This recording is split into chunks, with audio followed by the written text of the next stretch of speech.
Good morning, everyone, and thank you to all my panelists for joining us this morning for this first plenary session.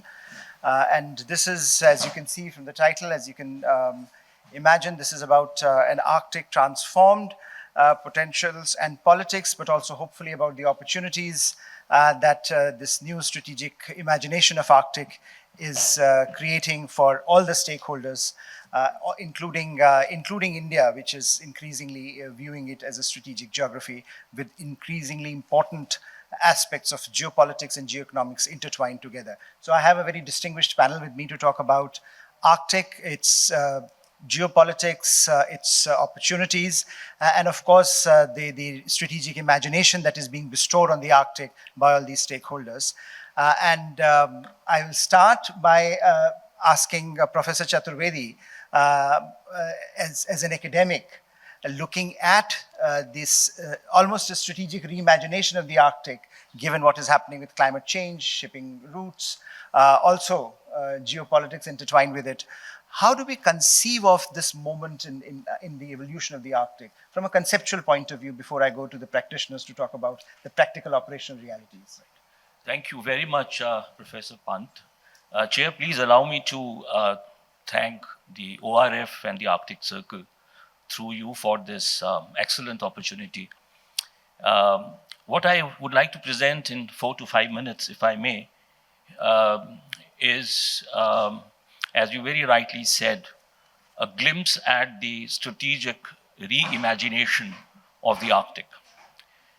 What I want to argue is that when we talk about rewriting the Arctic, reimagining the Arctic, sometimes we run the risk of reductionism and determinism. It needs to be acknowledged that the Arctic transformed, I would say transforming Arctic, is not a new phenomenon. It has been going on for a long time. We have to look at both continuity and change. At the same time, it is a part of what is happening in the rest of the world. There is, at a larger scale, rewriting of the earth in the era called the Anthropocene. I would like to reimagine, revisit, rethink Arctic in change, quote unquote, on the intersection of two streams of politics. Let me call it deeply geographical politics or geopolitics. One is the classical geopolitical mapping of the Arctic. Let me begin with that. And my submission would be that let us not look at the Arctic in isolation from what is happening on the larger Eurasian continent. For example, we have to appreciate that climate change has induced some very significant geopolitical transformations. Of course, we do see a lot of anticipatory geopolitics, which of course has its own risk. But the fact of the matter is that if we are talking about an ice-free Arctic Ocean, if we talk about this discursive transformation and also physical transformation of the Arctic from, say, the white Arctic to blue Arctic, we have to look at the world when Russia gradually becomes a coastal state. Now, this is where one is reminded of Halford Mackinder's 1904 lecture to the Royal Geographical Society and the article that he wrote later on. And in that article, you may recollect that he talks about the north-south rivers. He talks about the geographical pivot of history. He talks about the frozen northern part. And Mackinder in his writings did allow the possibility of being very eclectic in our imagination of the Arctic and also the larger heartland. Once Russia becomes a coastal state, it also becomes a rimland sea power. And I think that would also lead to some very important geopolitical implications and geopolitical impacts. At the same time, we also find another conceptual problem here, and that is, what is the Arctic? Where is the Arctic? Whose Arctic are we talking about? Are we talking about what kind of definition we are resorting to? How do we look at the political, cultural, and social geographies of the Arctic. It so happens that in an era marked by excessive geopolitics, sometimes we tend to fall into the trap of certain myths.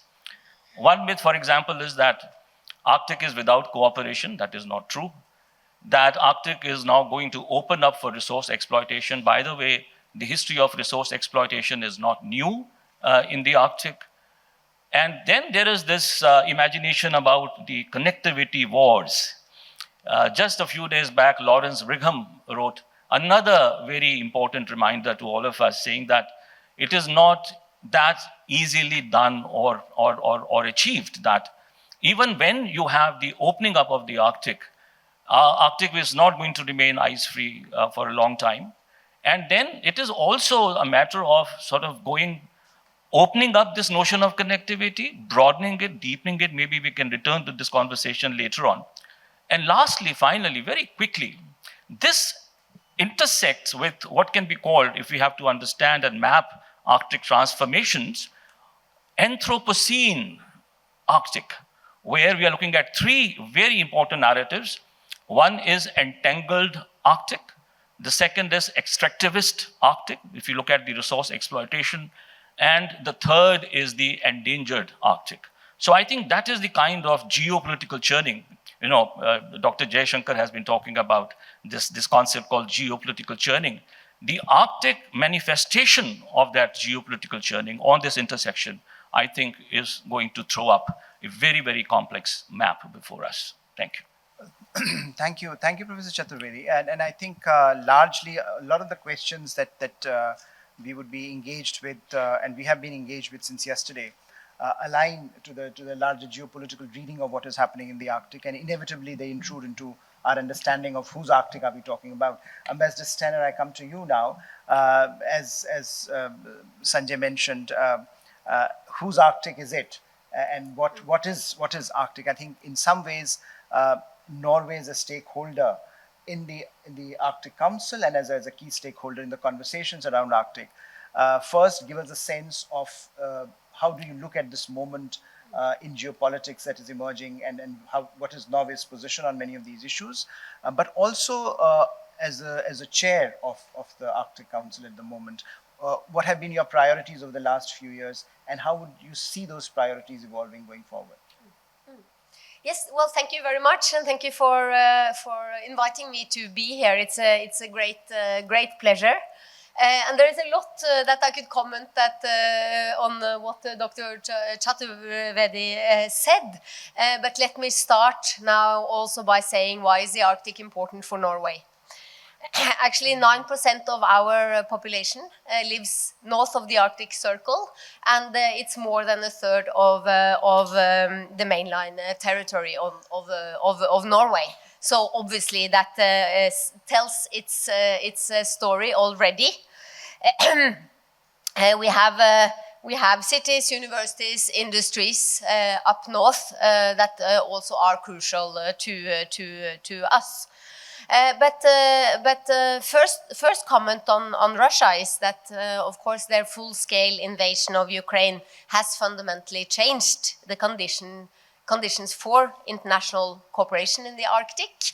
It became much more difficult. We have been working our way back, not yet there. But we are focusing on it because international cooperation in the region has never really been more important than it is at this moment. Most importantly, probably because of climate change that also was mentioned. Just to illustrate that global warming hits up to 4 times faster in the Arctic than in the rest of the world. This has enormous repercussions for not only us up in the Arctic, but for everyone. For example, when more ice is melting in the Arctic, that is affecting the monsoons here in India. So these are very important changes and challenges. So even though these challenges don't originate from the Arctic, it really affects the Arctic a lot. It affects the resources, the energy resources, seafood resources, minerals, and as has been mentioned also, a potential new trading route. So as Norway, we have always been interested in the Arctic. We have been part of the Arctic, and we do welcome the increased global interest that we now see.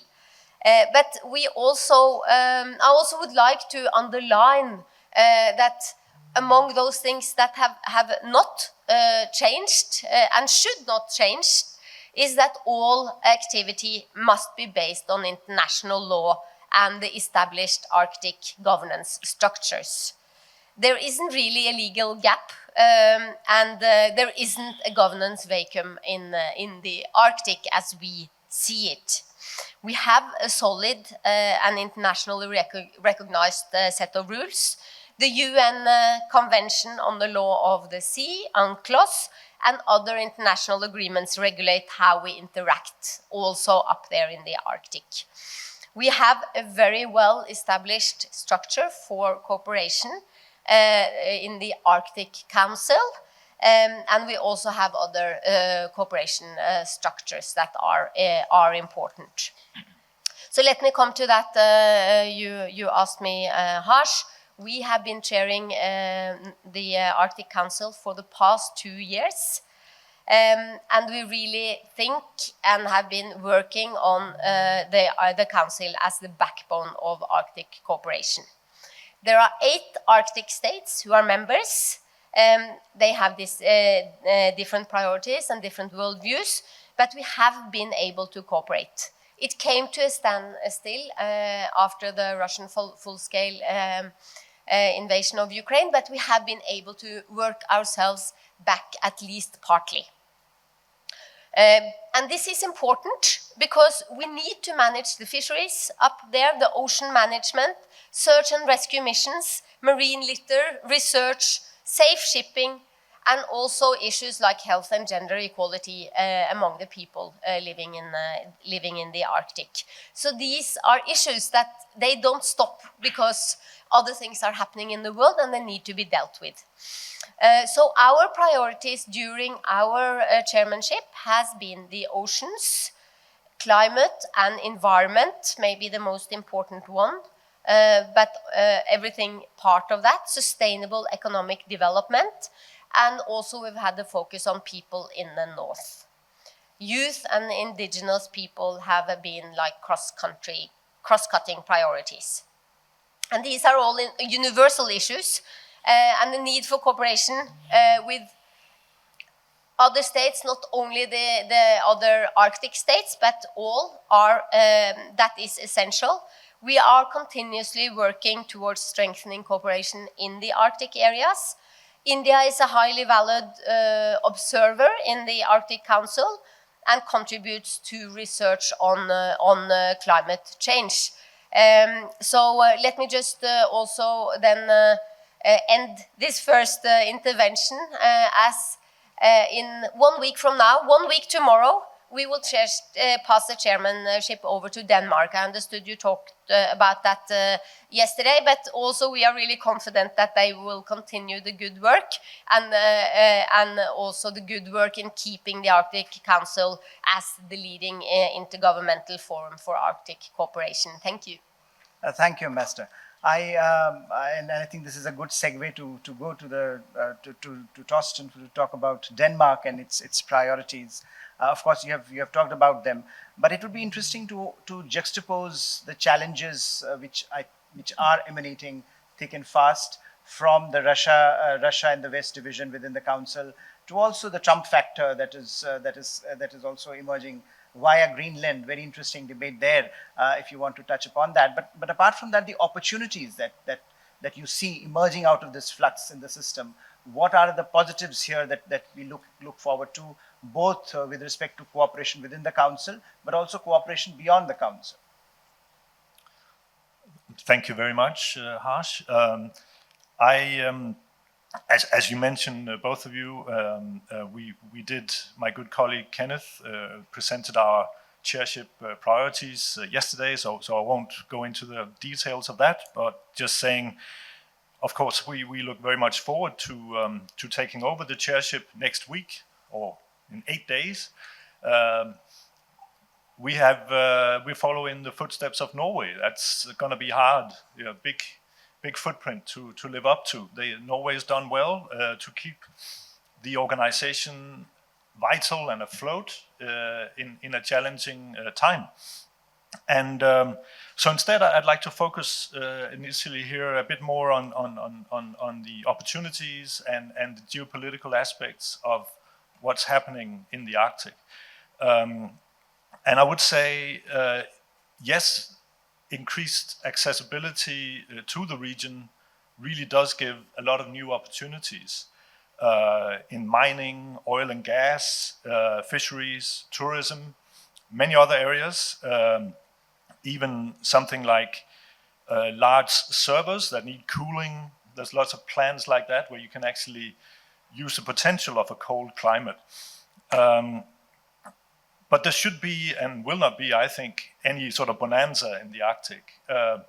It's not, everything that's going to take place has to take place in accordance with international law and in accordance with the will of the 4 million people living in the Arctic. As the Norwegian ambassador also said, the Arctic is not an ungoverned space. We have the Arctic Council, we have the UNCLOS, we have the Central Arctic Ocean Fisheries Agreement. And then, of course, we have the national jurisdictions of the Arctic states. Then, of course, we also have the Central Arctic Ocean that's governed by UNCLOS. Then very few of us have claims on the continental shelf to complicate things even further.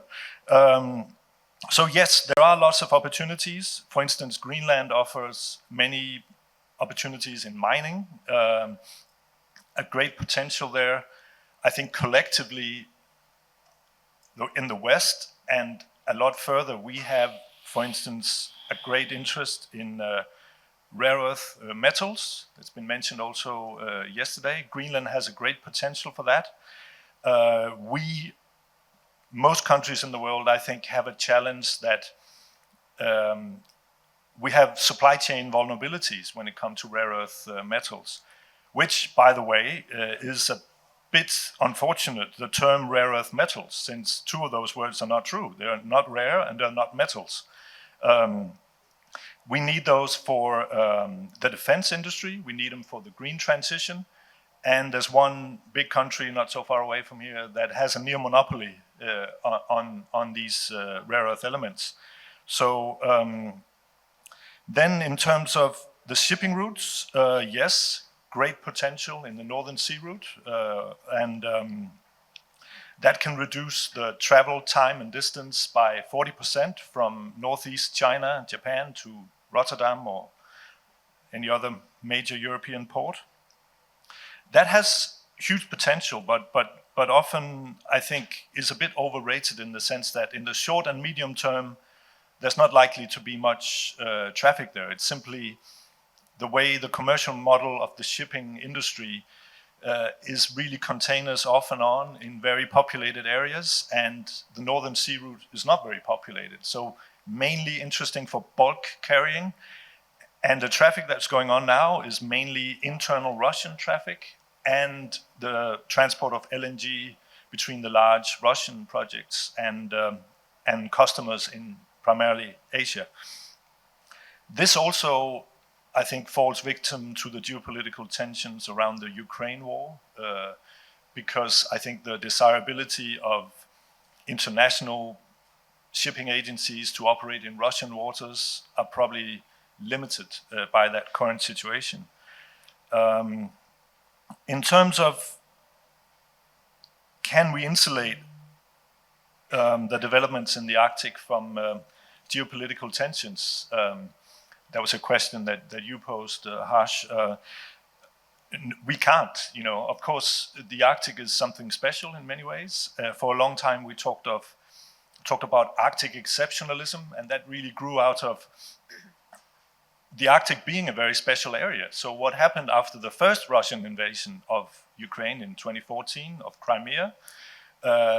we, at least in the West, the Western members of the Arctic Council, we decided to compartmentalize our foreign policy by saying we're freezing down a lot of our relations with the Russians. There's sanctions, a lot lighter than the ones we have now. But when it comes to the Arctic, we will continue cooperating with Russia as a normal country. And we did that quite well, I think, from 2014 up until the full-scale invention. So there is a will, I think, to treat the Arctic as something special. It might not be as exceptional as it used to be, but it's still special, I would argue. And then the Arctic Council is, of course, is the key organization when it comes to the continued governance of the region. It is a challenging job, and perhaps the main task that we have as a chairship is the same that the Norwegians have had, is to keep the organization relevant and as vital as it can be with the restrictions that we have on politically engaging with the Russians. We do have a certain level of activity secured by having virtual working group meetings. That's important. Then there are other fora as well. There's, for instance, the Central Arctic Ocean Fisheries Agreement with Russian participation that still goes on, has had more than one COP in South Korea, actually. That's important. And then when it comes to the opportunities, of course, when it comes to business opportunities, research, and others, there's plenty of other ways to cooperate, bilaterally, for instance, and business to business, of course. So I think I'll leave it there for my initial comment. Thank you. Thank you very much. I think it does give a sense of the opportunities inherent in the geography, but also the challenges which are very closely intertwined with most of the opportunities that you mentioned. I will ask Ambassador Saran now to, if he can touch a bit on the Indian story here. India has taken an active interest over the last decade in what is happening in the Arctic. And clearly, the juxtaposition of geopolitics and the emergence of this as a strategic geography means that India will have much more to contribute and much more to say and much more to do with the region. So how do you see that arc of that evolution, and where do you think the challenges lie for India, given that it has inherently tried to balance its ties with Russia and with the members of and with the Nordic Council? In fact, Prime Minister will be there in Norway for the India-Nordic Summit later this month. So how do you look at this idea of the Arctic and Indian foreign policy imagination? Well, thank you, Harsh. Thank you for inviting me and being part of this very nice panel. So let me break it up into two parts. One is the Indian story, and the second is the geopolitics of it. I think we became observers 18 years ago, in 2013. That's 12 years ago. But our first expedition was 18 years ago, in 2007, and we set up the station Himadri. So from 2007 till 2013, it's quite revealing that India did not wait for any formal status in the Council, but on its own went ahead with its own science expedition as far back as 2007. So a lot of credit, and there are lots of distinguished scientists present here who I can see, to whom I think India owes a great deal, because they were the pioneers of the Indian Arctic program, and all credit to them and their perseverance and also their foresight. So from 2007 to 2013 was one phase, and then from 2013 till 2022 was another phase, and 2022 was the year in which the government of India decided to announce an Arctic policy. And I would simply say that the policy meant that from a single pillar approach, which was the science approach or the science pillar from 2000, let's say virtually 7 to 13 to 22, we immediately jumped to a 6-pillar approach, which was articulated in the policy. And the 6 pillars and the policy, of course, is public, but it included not just science, it went beyond science. So the Indian, let's say, perception and the vision of the Arctic in one swoop went well beyond just the science. So that included economic, connectivity, strategic, governance, and most importantly, building skills within India on the Arctic, which were very rudimentary. So I think the 2022 policy was part of a broader government approach to look at the future rather than only short term or medium term. And clearly, the Arctic is something which belongs essentially to the future of mankind and the future of India. So when you, of course, our science programs were very targeted. They were meant to conduct experiments which were directly relevant to India, including not least, as has been mentioned, the impact of melting on the monsoons in the Indian Ocean, which is a real issue directly related to our food security. So it's not an academic issue, it's a bread and butter issue. Again, on the economic side, if you look at the trajectory of our economic growth in the last 15 years and you forecast the next 15, you will realize that you need much more of resources, natural resources, other kinds of resources. And the Arctic is, whether we like it or not, opening up, and whether we like it or not, going to become a zone of contestation or competition among all major powers for natural resources. The third, of course, was very importantly connectivity and transportation. I mean, here again, there is a direct impact on India if, as the clock is ticking, and it is quite evident that in the next decade or so, the Northern Sea route, despite all the difficulties, is going to be more open than it is today. We have to study, and our people have to study the impact of this on the sea lines of communication in the Indian Ocean. So whether we use the northern hemisphere or the southern hemisphere, India is going to get affected. Today, most of the traffic is through the southern hemisphere, the Indian Ocean. And on the governance issue, again, we have the Arctic Council, but the Indian, let's say, day-to-day involvement on governance issues is minimal. And that's okay, that's quite understandable.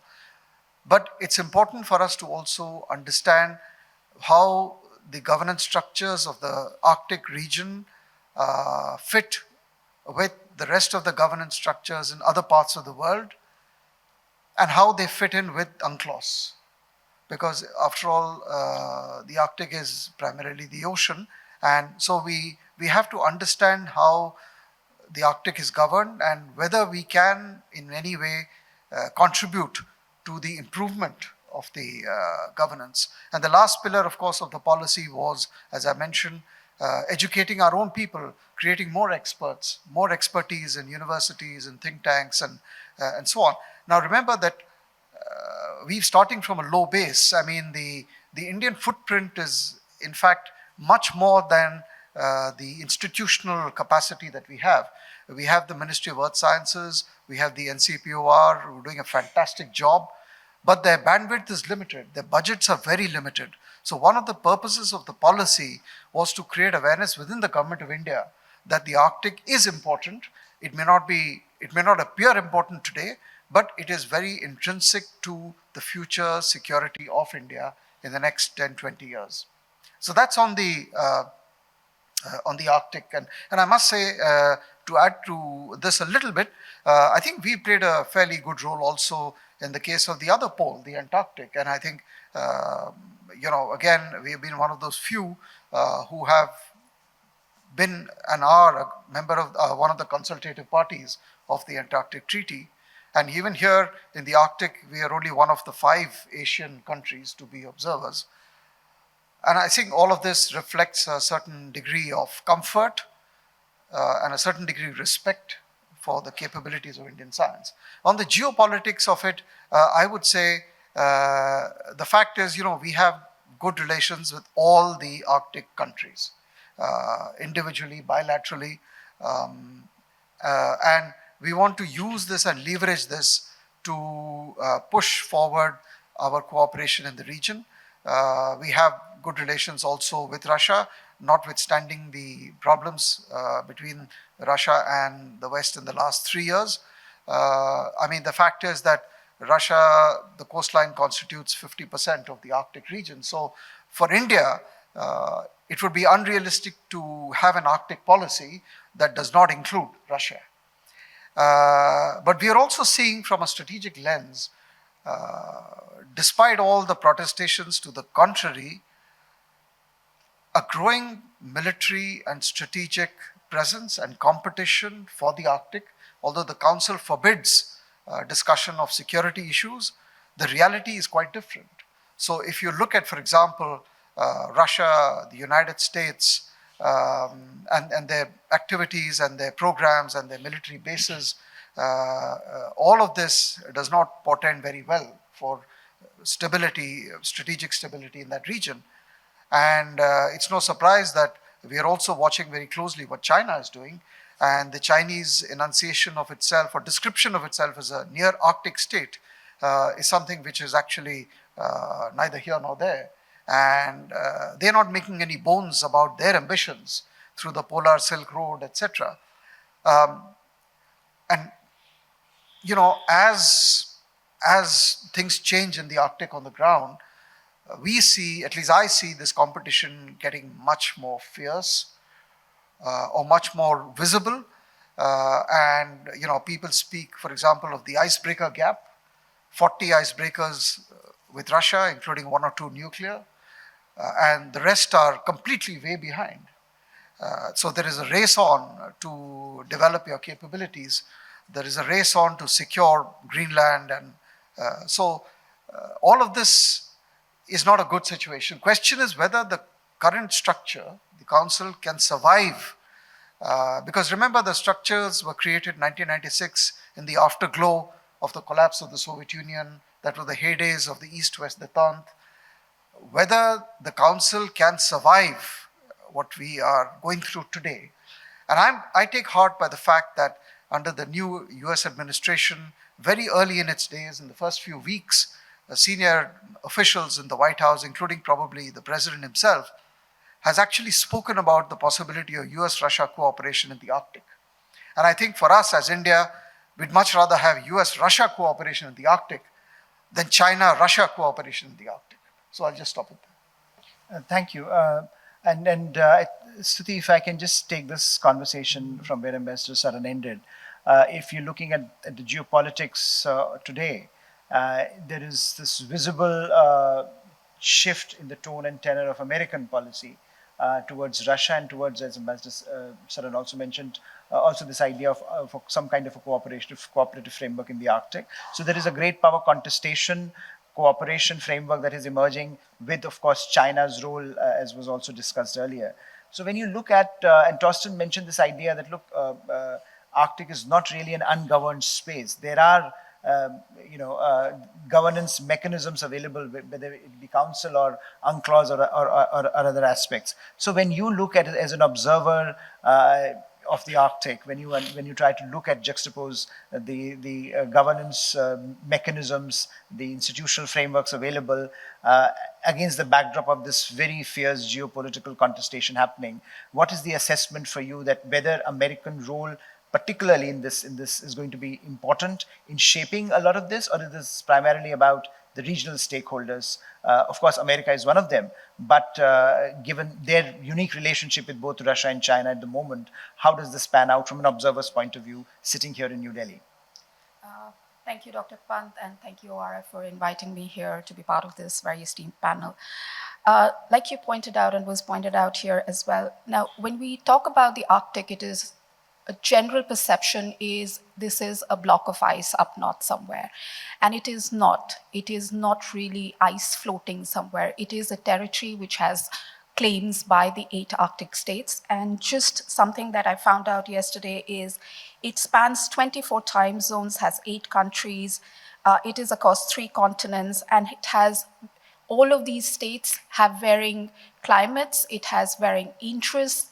The culture of the indigenous communities there are also different. They're not, so the Arctic is not this one monolithic whole that we're constantly talking about. We need to understand that even the Arctic 8 countries that we are talking about, including the United States, have very differing stakes and interests when they're talking about the Arctic. So when you look at the US, strangely enough, I don't know if a lot of people here know it or not, it's the US Coast Guard, which is the entity or the organization which is responsible for the US outlook towards the Arctic. But you would find that the Arctic finds mention in the national security strategy, which comes out from the White House. It finds mention in the defensive strategy from the Department of Defense. There is a State Department policy on the Arctic. And interestingly enough, the three services have their own Arctic policies as well, including the Marines. So all of this comes from the national security strategy, but there is a continuous evaluation of how these services will contribute to the larger goal that the US has here. And primarily for the United States, the Arctic is a strategic area. Whereas if you look at it from, I would say, the other Arctic countries, especially Norway, Denmark, it is not that much of a military strategic area. It is more of a people-centric area for them. They're more into how to ensure that there is sustainability. They're more focused on the people and development. Now, that is also part of the US strategy, but it comes later. Similarly, if you look at the Russian strategy also, Arctic today is a very, very important part of the economics of Russia. So it has come into more of the economic and military aspect in the Russian strategy as well. So overall, if you look at it from a perspective of where the US is taking it, for the United States, it's a strategic domain. It has been for a very long time. It is not something which is very recent. You would find that there has been a progression in how they have defined the Arctic. And the Arctic now comes into play in its bilateral relations with not just the Arctic 8 countries, but also the observer states. So in their relations with India, you would find over a period of time, the Arctic has gained importance. It's gone from this one word to a line to now having bilateral cooperation. And you would find that India is doing that with a number of other countries, especially with Russia, Norway, Denmark, etc. So there is a realization in the United States that the Arctic is no longer the domain of just the Arctic 8 states. There is a growing interest about the Arctic by the non-Arctic states, and most of them are US allies or partners, but some of them are not. For the United States, the interest is to find out what these other countries' interests are here. Do they clash with the United States' interests? And if they do, how does the US kind of protect its interests here? With the current administration in power, now President Trump has spoken about acquiring Greenland and, just taking it over. He's also spoken about how Canada is the 51st state of the United States. Now, this has kind of complicated the relationships between the US and Canada, which I don't think anybody else ever thought would happen, that there would be a difference of opinion between these two neighbors. But today you have come to a point where the Canadian Prime Minister is on record saying that the relationship has fundamentally changed. And irrespective of the administration that comes in, the relationship will not go back to what it was previously. Now, you have a similar kind of outlook in the European states and partners as well, vis-a-vis the Trump administration. And this is also, I think, to some extent there with respect to Greenland and Denmark. They are now looking at a relationship with the US, which continues to be important, but one which is also changing in nature. So it's not just how the Trump administration is taking forward its relationship, but how the rest of the countries are responding to it. And the relation that US is now building with Russia factors into this. So the perception that President Trump is going to lean towards President Putin is something that a lot of people, a lot of leaders feel is coming true. But the good part about is that if there is a thaw of relations between Washington and Moscow, it is advantageous to everybody. Now, it might not be advantageous in terms of Ukraine right now. We have to see how that plays out. But if it comes into play in the Arctic, we find that the Arctic Council comes back into full power mode, which it hasn't been because of Russia's presidency, where there was less cooperation, and thereafter Norway tried to bring it up, and hopefully Denmark will take it further. So in the Arctic, if there is less contestation, there is more cooperation. That is a step forward, and that kind of builds on what is being said by the other Arctic states and non-Arctic states. Yes, for US, what China is doing there is a matter of concern because you have China and Russia now doing military exercises. The US capabilities, unfortunately, are not up to mark. There have been a lot of debates in the US Congress about it. So they are taking steps in that matter as well. So if there is a thaw, if there is less tensions, they get that space to kind of upgrade their relations. So hopefully with the Trump administration invested in the Arctic, it's a continuation of their previous policy, and I feel that it will continue in further administrations as well. Thanks, Stuti, and we are left with last 15 minutes or less than that for our audience interaction. So I want to go to the audience, but just one very brief question to Torsten. I thought, this whole question of if you can explain to the audience or this difference between an Arctic state and a near Arctic state. What is a near Arctic state? I'm not sure I know. No, but to my knowledge, China has actually also really, in reality, stopped using that term. I think realizing that it may be confused more than created clarity. I think also the professor made a comment about it earlier on. Yeah. The British have called themselves the Arctic's nearest neighbor, which I thought was more eloquent. Yes. But of course, what's behind the Chinese formulation that was back in the white paper in 2018 is to clearly show the world that we take an interest in the Arctic out of concrete sort of business, research and other reasons, but also due to geopolitical considerations. That's how I understand it. And Ambassador, very quickly on the point that Stuti made, that and we have observed some very big exercises being conducted by Russians and the Chinese together. How does the Arctic Council look at this, and how does Norway look at it? Do you think this is a matter of concern to you, or this is something that as countries cooperate with, they will do certain things that will inevitably impact the geopolitics of the region? Well, I can talk for Norway, even though we've been chairing the Arctic Council for the last 2 years. The other countries can speak for themselves, but let me also comment on your question on what is an Arctic state. It's quite easy because all of these 7 states that are members of the Arctic Council, they are bordering, they have borders. And if you look at the map, you see who they are. And they have territory. So that's a sort of easy definition, and everyone else who are close or near or have interest, it's very welcome, but then they are not Arctic states. So just to comment on that, and also on the Norwegian interest generally, there is a lot talk about the Northern Sea route, but then you're also mentioning the Sino-Russian cooperation up there, and what we actually see now is only cooperation and trade between China and Russia. There is nothing else up there now. There is ice melting, meaning that other routes might open up, but we don't know yet. There's a lot of talk about it, but actually we don't know how this will play out in the future. And let me just say, it's quite cold up there. Much colder than in this room today, and I think it's already cold here. And it's dark. Half of the year there is no sunlight, so it's quite rough.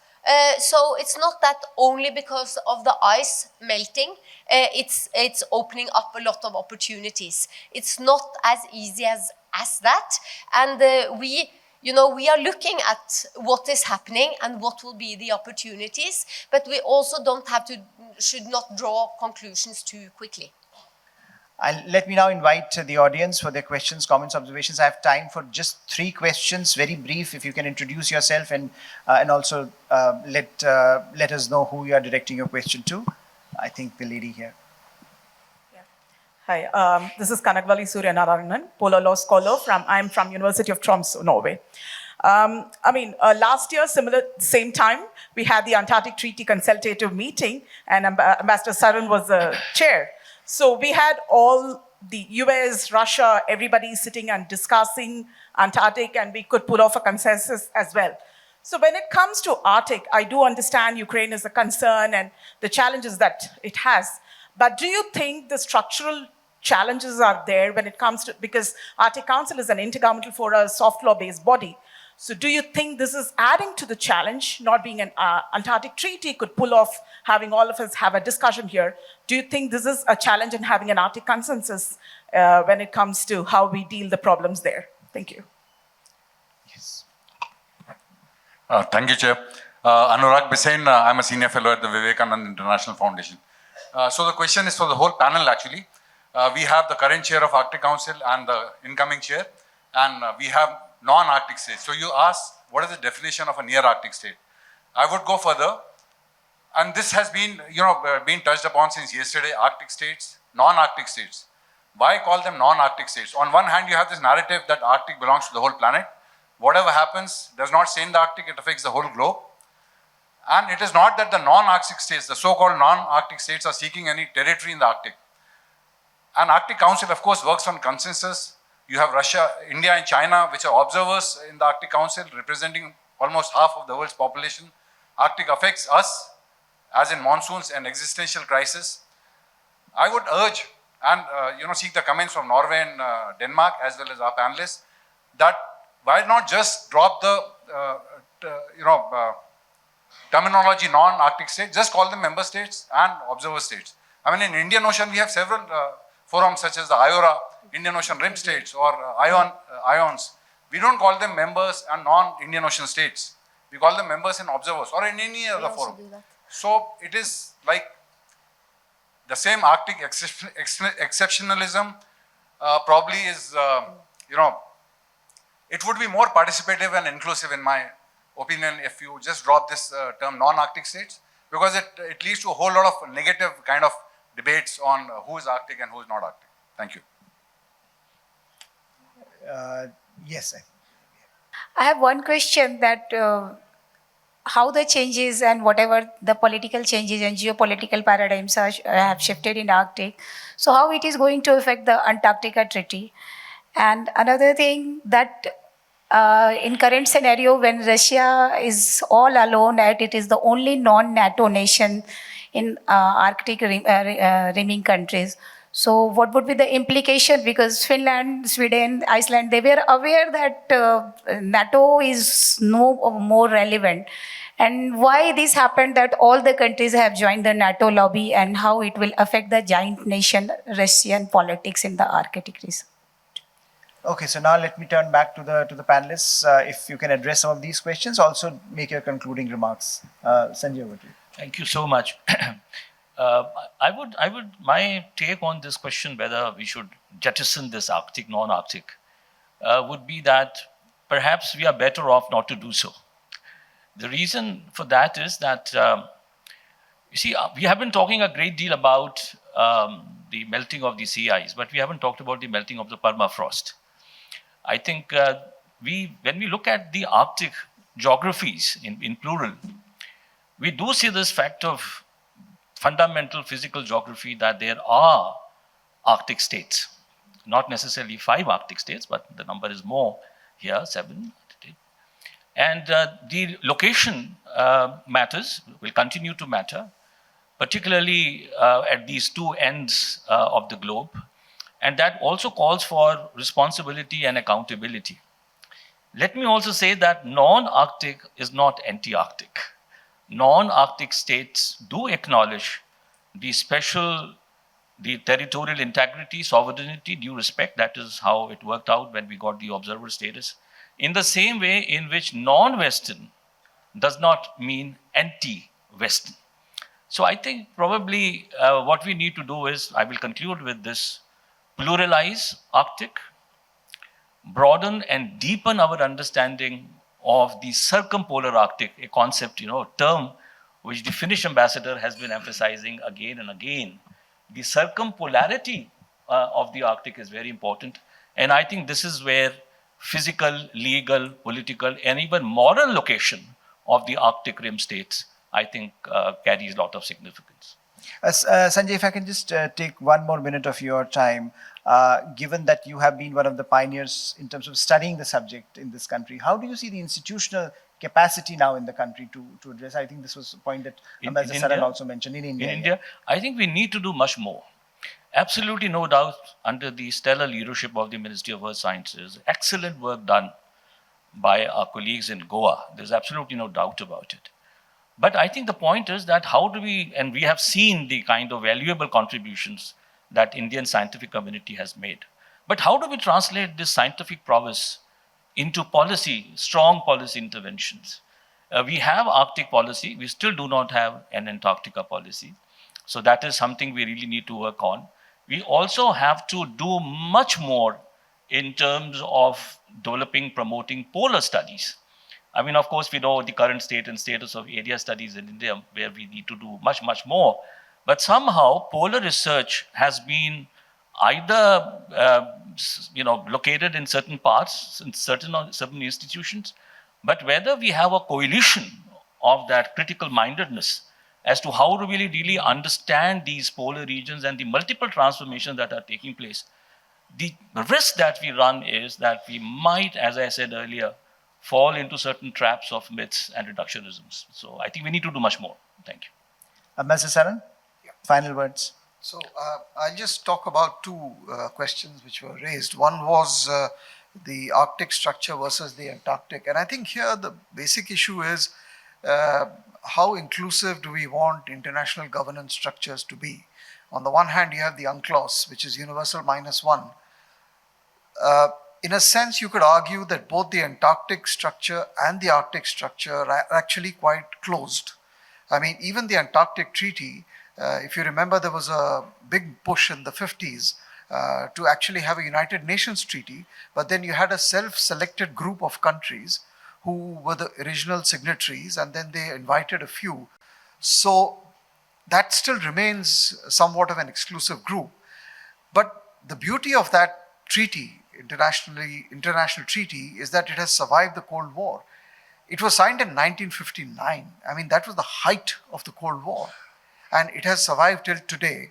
And as you said, last year, India hosted, and we actually managed a consensus document in which both the Russians and the Chinese and everyone else was present. In the case of the Council, the Arctic Council, it does not have even that limited legal force as the Antarctic Treaty has. So the question, of course, which we have to ask is, can we open it? Can we make it truly inclusive? Or do we reconcile ourselves to the fact that these will, by their nature, be closed or semi-closed groupings? I think that's a big issue. I just want to touch on the Russia-China angle. Very briefly, sir. Yeah. And okay, so no, we can. No, if you can just. No, I would just say the time to address the China challenge is today. Tomorrow will be too late, and I think China is breathing down the necks of everyone in the Arctic region, and we should not underestimate the Chinese ambitions. Ambassador, final comments, Ambassador. Any final comments? Yes, please. Let me also just say again that that's actually exactly how it works. We have members of the Arctic Council and we have observers. So nobody in the Arctic Council is talking about near Arctic or so that's not really a debate that is known for us. And then also we have very close cooperation with India, for example, in both the Arctic and the Antarctic. We are neighbors in the Antarctic. Our research stations are next to each other. But these are very different structures, and the Antarctica is somewhat a bit further away, and no countries are bordering in the same way as it is in the Arctic. The Arctic archipelago of Svalbard is actually Norwegian territory. So that is the reason why these things are differently structured. and the reason why they should stay so. But that does not mean that, you know, we are very conscious of what we have and how it needs to be managed, how it needs to be managed for the climate, for the earth. We are cooperating very closely with India, for example. It has been mentioned we have researchers on our research station up there, and a particular part of it, Himadri, the Indian one, that are really contributing all the time. So this is how we have to continue doing it.